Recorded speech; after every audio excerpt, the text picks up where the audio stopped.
ওর সব ভুল মাফ করতে পারলেও ওর জন্য বাবার যে অবস্থা গিয়েছে সেটা আমি কখনো ভুলতে পারবো না। কিছু কিছু ভুলের ক্ষমা হয় না জ্যোতি। তুমি ভাবতেও পারবে না সেদিন বাবাকে ওই অবস্থায় দেখে আমার মধ্যে দিয়ে কি গিয়েছে। কয়েক মুহূর্তের জন্য ভেবেই নিয়েছিলাম আমি বাবাকে হারিয়ে ফেলেছি। ছেলেরা মায়ের ভক্ত হলেও আমার ক্ষেত্রে বিষয়টা একটু ব্যতিক্রম। আমি বাবার সাথে ইমোশনালি বেশি অ্যাটাচড। বাবা আমার একজন বন্ধু, একজন মেন্টরের মতো। বাবার যদি সেদিন সত্যি খারাপ কিছু হয়ে যেত তাহলে আমি সত্যি নিঃশেষ হয়ে যেতাম। যেদিন আমি সেদিনের মুহূর্তগুলো ভুলতে পারবো সেদিন আমি ওকে একেবারে মাফ করে দিব। জ্যোতি বুঝতে পারল শাহরিয়ারের ইমোশনটুকু। ছোট্ট করে একটা দীর্ঘশ্বাস বেরিয়ে এলো তার বুক চিরে। অরোরার কাতর আবেদনে সে ভেবেছিল শাহরিয়ারকে বোঝাবে, কিন্তু শাহরিয়ারের কথা শুনে তার আর সাহস হলো না অরোরার হয়ে সাফাই গাওয়ার। পরিস্থিতি অনেকটাই স্বাভাবিক হয়ে এসেছে। কদিন ধরে জ্যোতির মাথায় একটা কথা ঘুরঘুর করছে। সবার সবকিছু ঠিকঠাক হলেও জান্নাতের জীবনটা একেবারে ওলট পালট হয়ে গিয়েছে। মেয়েটার বাকিটা জীবন তো এখনো রয়েই গেছে। জান্নাতকে বলেছিল ওর বাবা মায়ের কাছে ফিরে যেতে। মেয়েকে দেখলে নিশ্চয়ই আর অভিমান করে থাকতে পারবেন না তারা। কিন্তু জান্নাত রাজি হয়নি। তার বাবা মা যে তাকে ক্ষমা করবে না সেটা সে জানে। শুধু শুধু কাটা ঘায়ে নুনের ছিটা লাগানোর কি দরকার? কিন্তু জ্যোতি সেটা মানতে পারছে না। নিজের সন্তানকে অসহায় অবস্থায় দেখলে কোনো পিতা মাতা মুখ ঘুরিয়ে রাখতে পারে? জ্যোতি মনে মনে ঠিক করে নিল সে জান্নাতের বাবা মায়ের কাছে গিয়ে তাদের মানানোর চেষ্টা করবে। জ্যোতি সত্যি সত্যি তাই করল। জান্নাতের বাবা মায়ের সাথে দেখা করে তাদের মেয়ের কথা বলে তাদের অনেক মানানোর চেষ্টা করল। কিন্তু প্রথমে তারা মানতেই রাজি ছিলেন না। তারা নাকি ভুলে গেছেন মেয়ের কথা। পরে জ্যোতি হতাশ হয়ে ফিরে আসে, কিন্তু ঠিকই পরদিন জান্নাতের মা কাঁদতে কাঁদতে জ্যোতিকে ফোন করে। তারা উভয়ই মেয়ের সাথে দেখা করতে চান। জ্যোতি যেন তাদের দেখা করায়। জ্যোতি স্বস্তির একটা নিঃশ্বাস ফেলে রাজি হয় এতে। যেদিন জান্নাতের সামনে তার বাবা মাকে নিয়ে আসে সেদিন জ্যোতি অভূতপূর্ণ এক দৃশ্যের সাক্ষী হয়। মেয়ের সাথে বাবা মার মিলনায়তনে জ্যোতির চোখে পানি চলে আসে। জান্নাত তার বাবা মাকে জড়িয়ে ধরে অনেক কাঁদে সেদিন। বারবার ক্ষমা চায় তাদের কাছে নিজের ভুলগুলোর জন্য। তার বাবা মা ও মেয়েকে জড়িয়ে অনেকক্ষণ কাঁদে। নাতনিকে প্রথমবার দেখার পর তাদের আনন্দ উচ্ছ্বাস ছিল দেখার মতো। জ্যোতি মনে মনে স্বস্তি বোধ করে। যাক, জান্নাতকে একা থাকতে হবে না অন্তত 1 মাস পর। জ্যোতি অনেক দ্বিধাদ্বন্দ্ব ভুগে নওশাদের নাম্বারে ডায়াল করে। প্রথমবার রিং হওয়ার সাথে সাথেই ওপাশ থেকে ফোন রিসিভ হয়। ভেসে আসে নওশাদের পুরুষালী কণ্ঠস্বর। হ্যালো। আসসালামু আলাইকুম। আমি জ্যোতি। ওয়ালাইকুম আসসালাম। তোমার নম্বর সেভ করা আছে আমার ফোনে। জ্যোতি কি বলবে ভেবে পেল না। কিছুক্ষণ চুপ করে থাকলে নওশাদ জিজ্ঞেস করে, কেমন আছো বাবু? কেমন আছো? আলহামদুলিল্লাহ। আপনি কেমন আছেন? আমিও আলহামদুলিল্লাহ ভালো আছি। কোনো দরকারে ফোন করেছো? মানে আগে কখনো তো কল করনি, তাই জিজ্ঞেস করছিলাম। জ্যোতি একটু চুপ করে থাকে, তারপর বলে, একটা আবদার ছিল। জানি বিষয়টা অদ্ভুত, তো আমি তবু একবারের জন্য হলেও আপনাকে কথাটা বলতে চাই। ওপাশ থেকে নীরবতা ভেসে আসে। সে বুঝতে পারে নওশাদ শোনার জন্য অপেক্ষা করছে। জ্যোতি লম্বা করে দম নেয়, তারপর অস্বস্তির সাথে বলে, আমার যখন হাজব্যান্ডের সাথে সম্পর্ক ভালো যাচ্ছিল না, তখন খালামণি চাচ্ছিলেন আপনার সাথে আমার বিয়ে হোক, মনে আছে? বলেই চোখ মুখ খিচে দম আটকে চুপ করে থাকে সে। খুবই অস্বস্তি হচ্ছে তার পুরনো বিষয়ে কথা বলতে। হুম, এখন কি হয়েছে? জ্যোতি কাঁপা কাঁপা কণ্ঠে বলে, আপনিও বলেছিলেন এক বাচ্চার মাকে বিয়ে করা নিয়ে আপনার কোনো সমস্যা নেই, বরং আপনি তাতে নিজের সন্তানের মতো বড় করতে পারবেন। নওশাদ অস্থির, এবার অস্থির বোধ করলো। কেমন উদ্বিগ্ন স্বরে বলল, তুমি ঠিক আছো জ্যোতি? তোমার হাজব্যান্ডের সাথে কি কোনো ঝামেলা হয়েছে? না না না, এমন কোনো বিষয় না। আসলে আমার এক বান্ধবী, ওর তালাক হয়েছে, একটা বাচ্চা মেয়ে আছে তার। আসলে ওর জীবনে অনেক কিছু ঘটে গিয়েছে, এর কিছুটা দায়ভার আমার ওপরেও বর্তায়। আপনার সাথে সামনাসামনি কথা হলে সব বুঝিয়ে বলতে পারতাম। ওর অবস্থা দেখে আমার খুব খারাপ লাগে। অপরাধ বোধ হয়। এই পর্যন্ত বলে থামে সে। নওশাদ সম্ভবত আজ করতে পেরেছে জ্যোতি কি বলতে চাইছে, তবুও শিওর হওয়ার জন্য দম আটকে বলে। এখন জ্যোতি মৌন হয়ে থাকে কিছুক্ষণ, তার হৃৎপিণ্ড দাপাদাপি করছে চূড়ান্তভাবে। তারপর ক্ষীণ কণ্ঠে বলে, আপনার যদি আপত্তি বা সমস্যা না থাকে তাহলে কি ওকে বিয়ে করতে পারবেন? ও অনেক ভালো একটা মেয়ে, ভীষণ সুন্দর, বাহিরটাও সুন্দর, ভিতরটাও সুন্দর। আপনার এক দেখাতেই পছন্দ হয়ে যাবে। জ্যোতির কথার মাঝখানে নওশাদ বলে ওঠে, জ্যোতি, জ্যোতি শুনো, আগে আমার কথা শুনো। তুমি যখন এই প্রসঙ্গ তুলেছ তখন আমি খোলাখুলি তোমাকে বলি, কিছু মনে করো না। কিন্তু আমি আমি তোমাকে পছন্দ করতাম, ছোটবেলা থেকেই পছন্দ করতাম। এজন্য সব অবস্থাতেই তোমাকে গ্রহণ করতে রাজি ছিলাম। কিন্তু কিন্তু আমার ভাগ্য সহায় ছিল না, কিংবা বলা যায় আমার ভাগ্যে তুমি ছিলে না। তুমি বুঝতে পারছো সমস্যাটা কোথায়? জ্যোতি চুপ করে যায়। নওশাদে এত খোলামেলাভাবে কথাগুলো বলে ফেলবে এটা সে ভাবেনি। অবশ্য সেও তো পুরনো কথাই তুলেছে। কিছুক্ষণ চুপ থেকে সে বলে, আমি বুঝতে পেরেছি বিষয়টা। আমি আসলে দুঃখিত এই প্রসঙ্গ তুলে আপনাকে বিব্রত করার জন্য। আসলে ভেতরে অপরাধ বোধ হচ্ছিল অনেক, এজন্যই বলা আর কি। আচ্ছা যাই হোক, বিষয়টা তাহলে এখানে ক্লোজ করি। কেটে গেছে চারটি দীর্ঘ বসন্ত। সময় যেমন আপন গতিতে বয়ে চলে, ঠিক তেমনই জীবনও আপন গতিতে বয়ে চলে, থেমে থাকে না কারোর জন্য।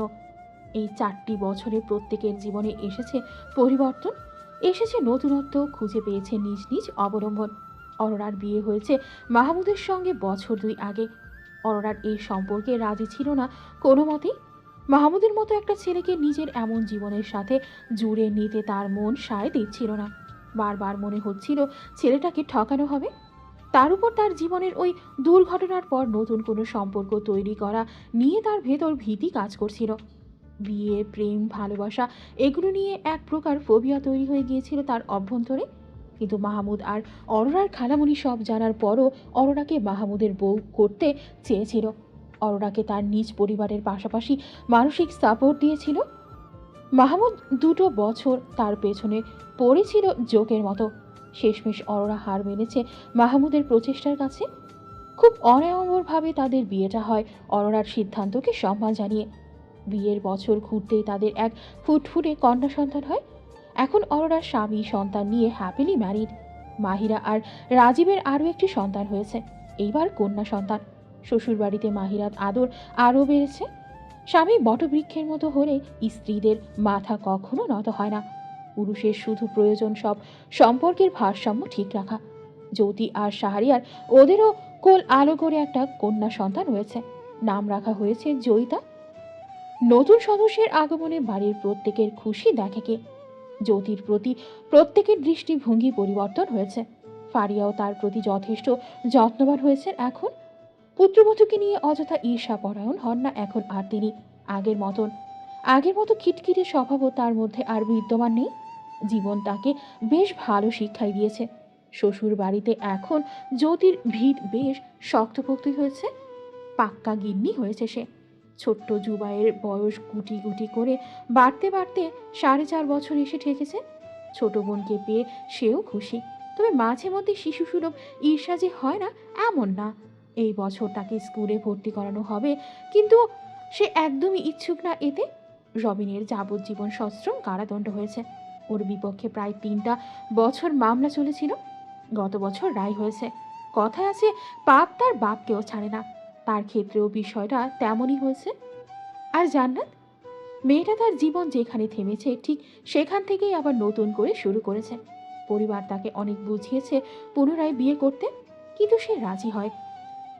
নতুন বন্ধনে আবদ্ধ হওয়ার মতো ধৈর্য, সাহস বা শক্তি তার মধ্যে এখন আর নেই। প্রথম সম্পর্কে যে বিভীষিকাময় স্মৃতি তার মানস পটে ভাসে, এরপর জীবনকে দ্বিতীয়বার যাচাই করে দেখার হিম্মত তার হয় না। অদূর ভবিষ্যতে হলে তখন দেখা যাবে। আরও একটা ভয় কাজ করে তার অভ্যন্তরে। যদি নতুন সংসারে আর মেয়েটা অবহেলিত হয়, তখন মা হয়ে সে সহ্য করবে কিভাবে? তাই নিজেই নিজের অবলম্বন হওয়ার সিদ্ধান্ত নিয়েছে সে। তার আফরা আছে, আর কি চাই? সেই থেকে সে আজ পর্যন্ত সিঙ্গেল মাদার রয়ে গেছে। টুকটাক হাতের কাজ জানতো সে, তার উপর রান্নার হাত ধরুন। কেক বেকিংয়ের কাজও শিখেছিল শখের বশে। সেই শখই এখন তার রুজি রোজগারের মাধ্যম হয়ে দাঁড়িয়েছে। শুরুটা অনলাইনের মাধ্যমে করেছিল, আস্তে ধীরে সেটা বড় হতে এখন ছোটোখাটো নিজস্ব একটা বেকারি শপ আছে তার। নিজের এবং মেয়ের ভরণ পোষণ তো করছেই, পাশাপাশি বাবা মায়েরও করছে। নওশাদও বিয়ে করেছে গত বছর মায়ের জোড়াজুড়িতে, সেও সুখে আছে। শাহবাজ ম্যানশনের ডাইনিং টেবিলে সবাই সকালে নাস্তা করতে বসেছে। আজকে জুবাইরকে স্কুলে ভর্তি করানো হবে। যদিও ফেব্রুয়ারি মাস শেষ হয়ে গিয়েছে, তবুও তার দুষ্টুমিতে অতিষ্ঠ হয়ে পরের বছরের চিন্তা বাদ দিয়ে এই বছরই ভর্তি করানোর সিদ্ধান্ত নেওয়া হয়েছে। সেই থেকে তার কান্নাকাটি গাল ফোলানো চলছে, কিন্তু লাভের লাভ কিছুই হচ্ছে না। তার বাবা মা ঠিকই নিজ সিদ্ধান্ত অনড়। শাহরিয়ার পাউরুটিতে জ্যাম মেখে ছেলের দিকে বাড়িয়ে দিতে দিতে গম্ভীর স্বরে বলে, চুপচাপ খেয়ে সুবোধ বালকের মতো মাম্মার কাছে রেডি হবে। কোনো ভনিতা করলে চলবে না, বুঝলে? জুবাইয়ের কাঁদো কাঁদো মুখে বাবার দিকে তাকিয়ে রইল, কিন্তু লাভ হবে না বুঝতে পেরে অসহায় চোখে তাকালো দাদা দাদু ডেকে। কিন্তু ওপাশ থেকে কোনো সাহায্যের আভাস এলো না। সোহাইল সাহেব একটু কেশে তাৎক্ষণিকভাবে মুখ অন্যদিকে ঘুরিয়ে ফেললেন। ফারিয়া ঠোঁট চেপে হাসি আটকানোর আপ্রাণ চেষ্টা করছেন। কাঁদো কাঁদো চেহারায় সবই দেখল জুবাইয়ের। এত বড় ধোঁকা! শেষমেশ দাদা দাদুও তার সাথে বেইমানি করলো। সব বেইমান ঘুরে ফিরে তার আশেপাশেই কেন থাকে? জিদে নাক টানতে টানতে বলল, আমি যাব না স্কুলে, আমি বড় হয়েছি এখনো। যদি করে কেসে উঠল। জুবাইয়ের তার দিকে তাকালে কড়া চোখের চাহনি ছুঁড়ে মারল ছেলের দিকে। জুবাইয়ের মায়ের নিশা থাকা থোড়াই পরোয়া করল। এবার আরো খেপে গিয়ে কাঁদতে কাঁদতে বলল, আমাকে নিলে জয়কেও নিতে হবে, ওকেও স্কুলে ভর্তি করাতে হবে, নালে আমি যাব না। এবার সকলেই কেসে উঠল একযোগে। বলে কি এই ছেলে, জয়িতাকে স্কুলে ভর্তি করাতে হবে? সবে 1.5 বছর বয়স জয়িতার। শাহরিয়ার খেপে বলল, ফাইজলামো করা হচ্ছে আমার সাথে? তোমার বোনের বয়স হয়েছে স্কুলে যাওয়ার। নিজে গুনে গুনে বোনের থেকে 3 বছরের বড় হয়েও স্কুলে না যাওয়ার জন্য হাত পা ছুঁড়ে কাঁদছে। আর উনি বলে কি না বোনকেও নিতে হবে। মগের মুল্লুক সব। আহা, বকা দিচ্ছিস কেন? সোহাইল সাহেব ছেলেকে কপট ধমক দিলেন। জুবাইর লুফে নিল সেটা। বকবেই তো, বাবা সব ভালো, খালি জয়কে বাসে, আমাকে একটুও বাঁচে না। এজন্যই স্কুলে ভর্তি করাচ্ছে, যাতে জয়কে নিয়ে একা একা ঘুরতে বেড়াতে পারে। আমি বুঝি না কিছু, সব বুঝি। বাকিরাও এই কথা শুনে হেসে উঠল সাথে সাথে। কি বুদ্ধি রে বাবা! এই তার বোঝার নমুনা? জ্যোতি ঠোঁট টিপে হেসে বিড়বিড় করে বলল, পড়াশোনায় তার মন নেই, কিন্তু নাটক করে ভালো। কেবল শাহরিয়ার শীতল চোখে তাকিয়ে রইল ছেলের দিকে। বাবার চাহনি দেখে জুবাইর এবার একটু ভয় পেল। বেশি বলে ফেলেছে নাকি? শাহরিয়ার ছেলের মতামতকে রীতিমতো বুড়ো আঙুল দেখিয়ে যেন তার ধারণাকেই সত্যি প্রমাণ করতে জ্যোতির দিকে তাকিয়ে বলল, ওর খাওয়া শেষ হলে রেডি করিয়ে দিও, ওকে নিয়ে বেরোবো আমরা। আর রেডি হতে না চাইলে হাত পা বেঁধে রেডি করাবে। বেশি লম্পঝম্প করলে একেবারে হোস্টেলে দিয়ে দিব।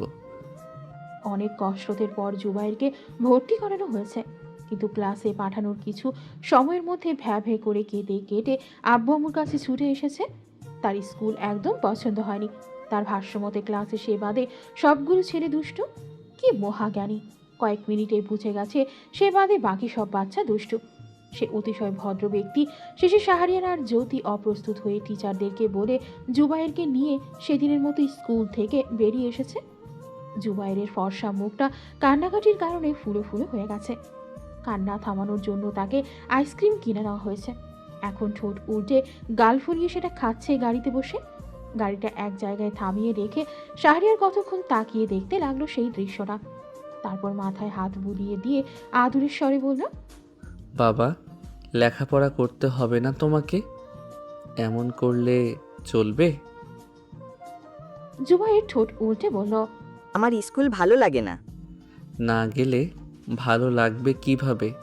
ভালো লাগার জন্য তো যেতে হবে, তাই না? কদিন গেলে এমনিতেই ভালো লাগবে, তখন প্রতিদিন যাওয়ার জন্য মুখিয়ে থাকবে। জুবাইরের কোনো ভাবান্তর হলো না এই কথায়। এক মনে আইসক্রিম খেতে থাকলো সে।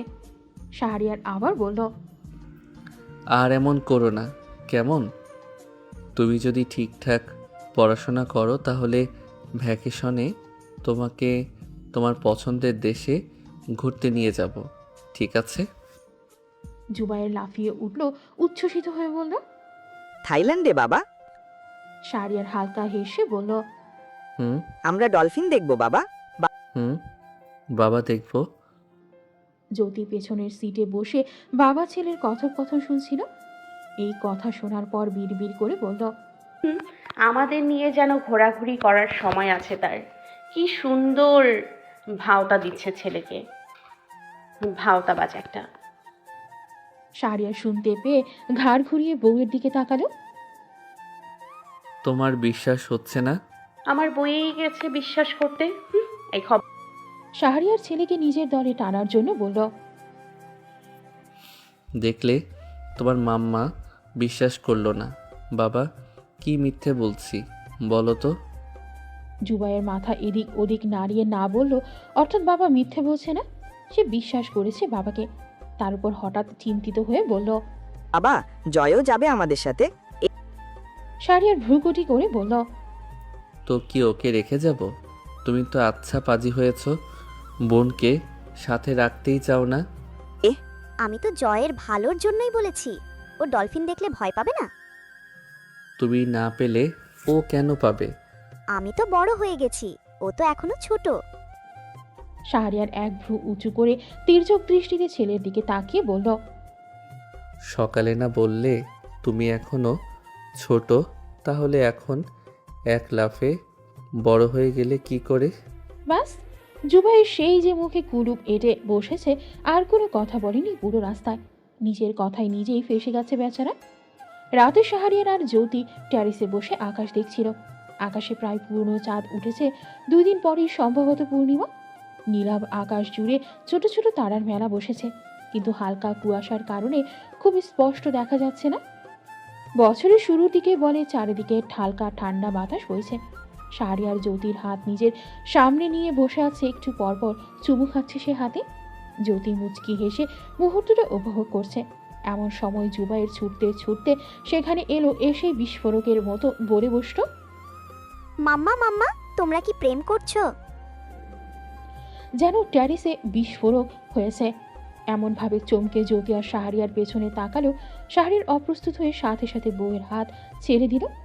জ্যোতির লজ্জায় মুখ অন্যদিকে ঘুরিয়ে রাখলো।